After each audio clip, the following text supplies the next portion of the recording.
wife Denise, we currently run the farming operation. We own it and run it. We've actually bought my mom and dad out, and they are semi-retired. We have about 225 acres here on the main farm, and I lease another 500 acres of additional ground. Basically all my leased ground is used for hay production. I've been in the commercial hay business probably for, well, pretty much all my life. My dad actually started it. We did the small square bales, and then about 15 years ago we converted over to the large 3x3x8 bales. This was a tobacco farm at one time, the typical family farm with a few acres of tobacco, beef cattle, hay, small row crops, small grain farms, a combination of everything.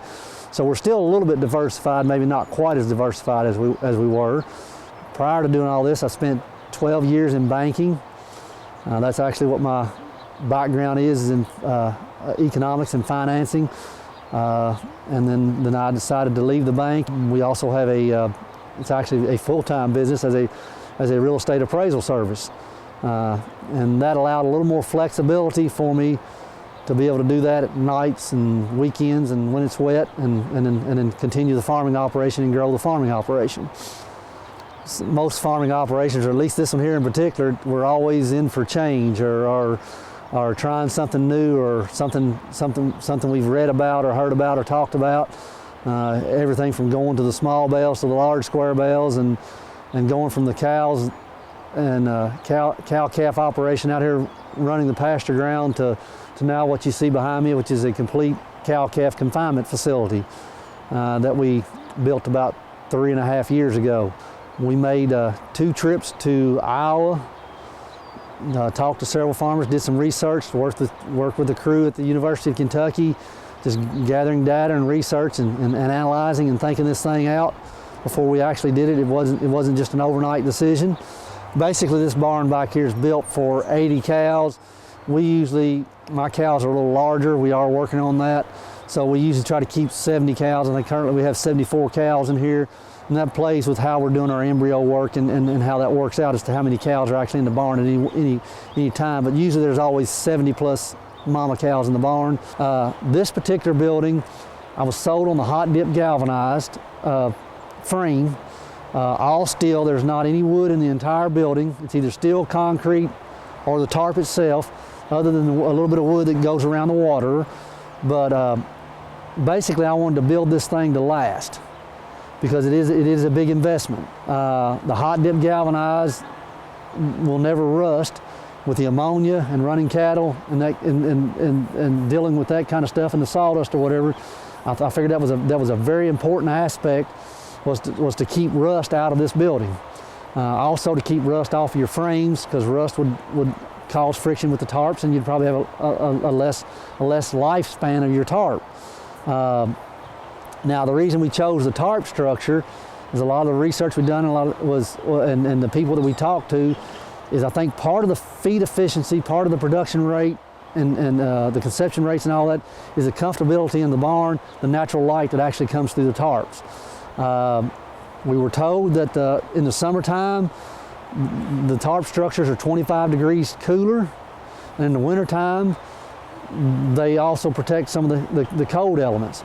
And they also produce a natural curve or arc for the airflow. With the cupolas and the ventilation in the top, there's always a breeze running through there. One of the things that I just shook my head when the guy told me, he said, "You'll never have any flies. You don't have to worry about flies." Well, we're 3.5 years here, and I've never used the first fly control. So that wasn't sold on that until I actually tried it. But the reason for the fly deal is obviously because of the airflow, and the constant airflow that comes through. Flies don't like air. Birds, there's very minimal amount of birds.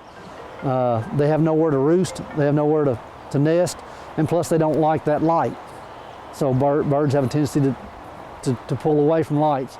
We're on a composted bed pack, so obviously we're doing everything we can to keep as much moisture out of the barn as possible, other than the moisture that's created within the barn. This particular structure allows you, with the roll-up tarps, to control your sides and keep the blowing rain out, keep the snow out. and still maintain that proper ventilation that you need. One of the things I do when I give field days or groups come in to see this particular structure, you can stand on one end of this barn, and we have a barn that was built back in the early 70s that my dad fed cattle in. It's a metal roof, concrete floor, wood frame structure. You can stand there and you can look into both buildings at the same time. This barn is always light. It always shows light through it. That other barn, even when it's during the daytime, will have a dingy, dark look to it. And I know which barn I would rather work in, so I can only imagine which barn an animal or livestock would rather be in. Now that we're into it, realizing depth is probably one of the most important things I've seen. This bed pack has worked a lot better since we've created some depth within the bed pack. We were starting to see the compost really working good when we were at that 2.5 and 3 feet mark. Now we are right at 22 months. We have not hauled out since April of 2016 on this particular barn. Yes, we are ready to haul out now. We'll put a load of sawdust in here. We've been averaging a load about every 2 months. Pretty much on the average. Might use a little bit more when we're calving and a little less once we wean the calves. The last couple of times we've tried to monitor our sawdust and only put part of a load in, or a piece of a load in. And I think we can actually have some sawdust savings by just maybe routinely adding every week or two. So I will run a few of them out of the drover's alley to lock them out of the way and scrape the drover's alley. That can be done either every day. When I'm calving, I usually do it every day to try to keep that as dry as possible. Once I get done scraping, then I'll get my processor. We're currently feeding with a processor. Grab a roll of hay, and if the hay's in the right condition, typically I can feed down through there in 10 minutes or so. Put it in the slowest range that the tractor will go, and that processor will just walk it out. We'll fill it to the top of the bunks.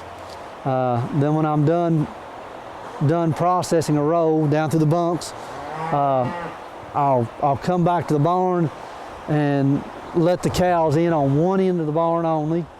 And the reason why I do that is because I'll watch the cows as they come around and come out to the bunks, just look for maybe a sore foot or anything like that, or just check the calves and the cows. And if they haven't eaten since the day before, I can promise you when I open that gate, they're ready to eat. So they will come out.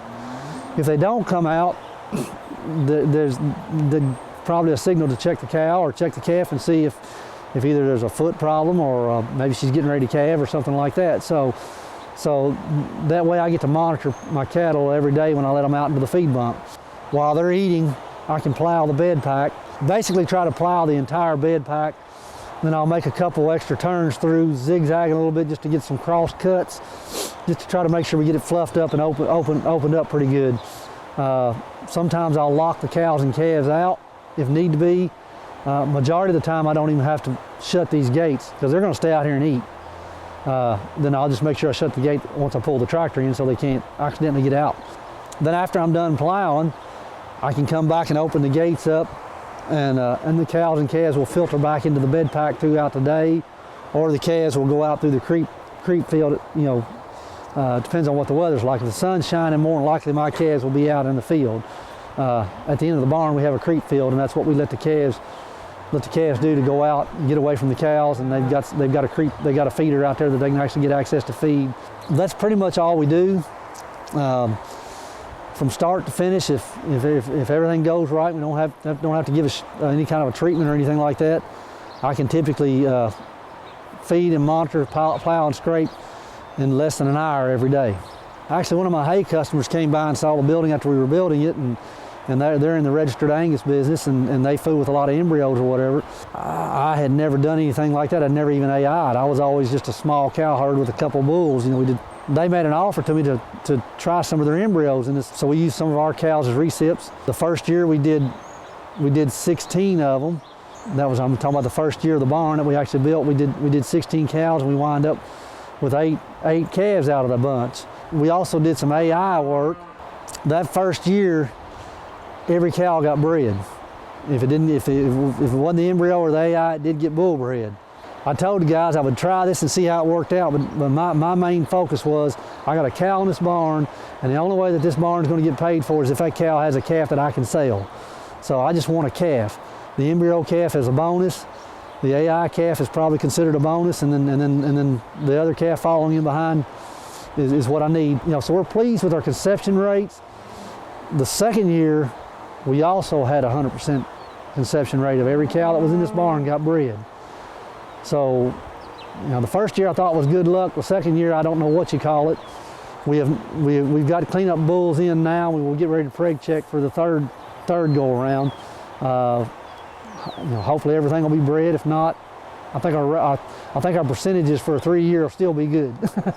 I can't wait to build this second barn. We actually have, the way this thing was designed is it's set up right below this barn here, and it's gonna pretty much put us somewhere around 100 we're figuring somewhere around 170 to 180 cows right here on my home place. My daughter is, like I said, she's a freshman in college. She says she wants to farm. She wants to come back to the farm, and me and my wife both are trying to be able to provide that opportunity for her. My son, who's in the military, don't exactly know what his plans are, but if he makes a career of it, that's fine. I respect him for that. But if he does want to come back to the farm, we're hoping that they will have something to come back to.